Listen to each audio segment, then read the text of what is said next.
जब मैंने स्क्रिप्ट पढ़ी थी तो तब मुझे नहीं समझ आ रहा था इतना ज़्यादा क्या है। अली मुझे रोज़ बोले तुमने स्क्रिप्ट पढ़ी? हाँ हाँ रोज़ जिसको मैं कहता था एवरी डे कहते हैं स्क्रिप्ट पढ़ ली, यहाँ तक पहुँचे। तो मैंने कहा अली अभी नहीं पढ़ी मैंने पूरी, तुम्हें पढ़नी चाहिए, आगे बहुत अच्छी केमिस्ट्री बहुत अच्छे सीन्स हैं हमारे। सीन्स हैं उनको पढ़ो, उसका ग्राफ बनाओ, ये करो वो करो। बट वही लेकिन एक same day same stuff. Okay वही मैंने पूछा इससे, she's like हाँ पढ़ लूंगी, पढ़ रही हूँ फिर इसने eventually पढ़ लिया। आप लोग एक्सपेक्ट कर रहे थे people will love Salaar and Sitara so much? Ali मुझे रोजाना बोलते थे तुम देखना। अच्छा। I had like this gut feeling. I always go with my gut. It's this thing.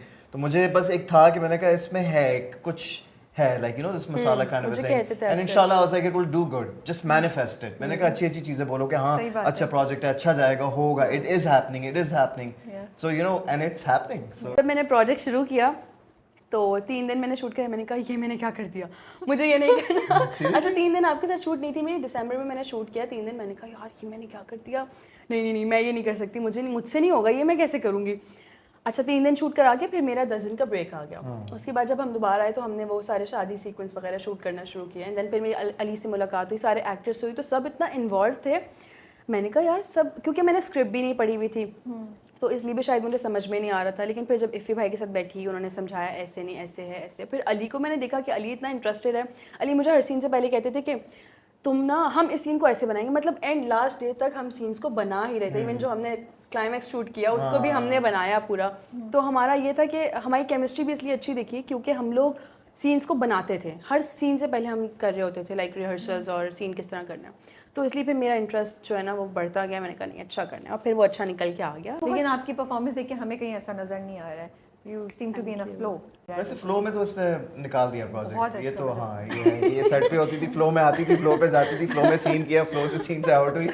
Actor जिसके साथ पहली बार काम करूँ थोड़ा सा स्ट्रेस होता है, थोड़ा सा होता है यार केमिस्ट्री बैठेगी नहीं बैठेगी, अगर सही हो गया तो फिर तो बहुत अच्छा टाइम गुजरेगा, वरना वो बिल्कुल ऑपोजिट हो जाता है, where you're gonna spend like 3 months of your life। तो जब मुझे इनके साथ ऑफर हुआ उससे कुछ टाइम पहले ही मुझे 2-4 चीज़ें पता चली कि अली बहुत एटीट्यूड, मतलब एटीट्यूड नहीं, बहुत अपने में रहते हैं, अपने जोन में ज़्यादा बात नहीं करते, ज़्यादा हंसी मजाक नहीं है, और यू नो लाइक मतलब एक क्या कहा जाएगा उसको, एक डिस्टेंस पे रहते हाँ, हैं, एक रिजर्व रहते हैं। हाँ मैंने कहा ओके ठीक है अच्छी बात है, लेकिन केमिस्ट्री कैसे बनेगी, क्योंकि ये कैरेक्टर 5 एपिसोड में ही इतना यू नो ये दोनों दोस्त बन गए। मैंने कहा अब क्या होगा। अच्छा फर्स्ट डे हमारा जो शूट था, फर्स्ट डे वो वही था जो कल एपिसोड ऑन एयर हुआ है।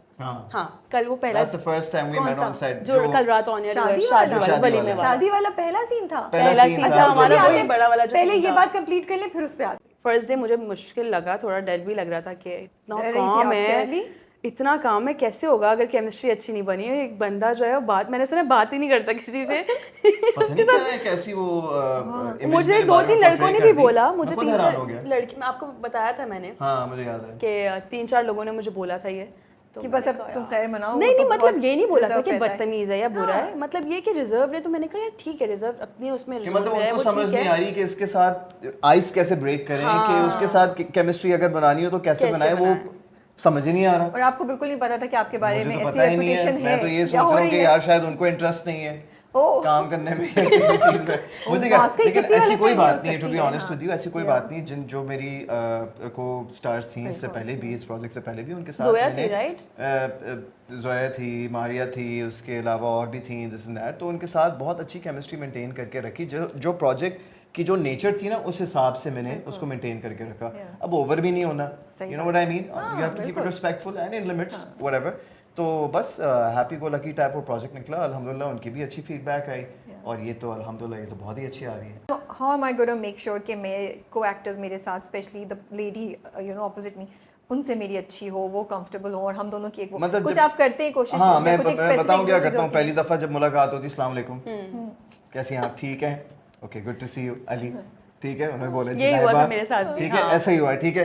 उसके बाद बैठ गए दिस एंड दैट, अच्छा सीन आया पहला, अच्छा ठीक है पहला सीन आया, जो कौन सा पहला सीन था हमारा, वही जो बड़ा सीन था, बड़ा सीन जो कल हुआ ना, वही बड़ा सीन था। तो देन बेसिकली जब सीन की बारी आती फिर मैं कहता हूँ आए लाइंस करते हैं जो भी है, फिर अच्छा इस तरीके को कैसे करना है, फिर वो तो नॉर्मल सीन्स होते हैं। जब रोमांटिक सीन सबसे पहला वाला आता है, क्योंकि ऑब्वियसली स्क्रिप्ट आपने पढ़ी होती है, जब रोमांटिक सीन आता है फिर आपको फिगर आउट करनी होती है कि जी इस सीन का नेचर क्या होगा, जो एक्ट्रेस आपके ऑपोजिट है उसकी जो एक कंफर्ट जोन है वो क्या है। सही बात है। You know so you ask these questions कि are you comfortable with this, how should we do this, director ने कुछ बोला डायरेक्टर ने शायद बोला कि जी आपने आना और आपने जो है ना उसको यहाँ से यूं पकड़ना है ऐसे करके, तो भाई मतलब हमने वो पहले- कंफर्टेबल है भी या नहीं, आपने तो बोल दिया, मैं कैसे ऐसे कर लूँ और वो कैसे ऐसे एक्सेप्ट कर ले, तो जी आपने पूछना, मैंने कहा इससे पहले कि मैं कहूँ are you okay with what he is saying, you know are you okay, उन पे डाल दो मेरे ऊपर नहीं है, उन पे डाल दो। देन फिर वो कहते हैं नहीं ऑब्वियसली शायद लड़की को कोई रिजर्वेशन होगी या मुझे भी हो सकती है, ऐसा नहीं है कि it works both ways. So then you just find out this common ground and then you work on it and then obviously आपकी जो एक केमिस्ट्री वैसी जो बनने लग जाती है फिर वो लोगों को पसंद आती है।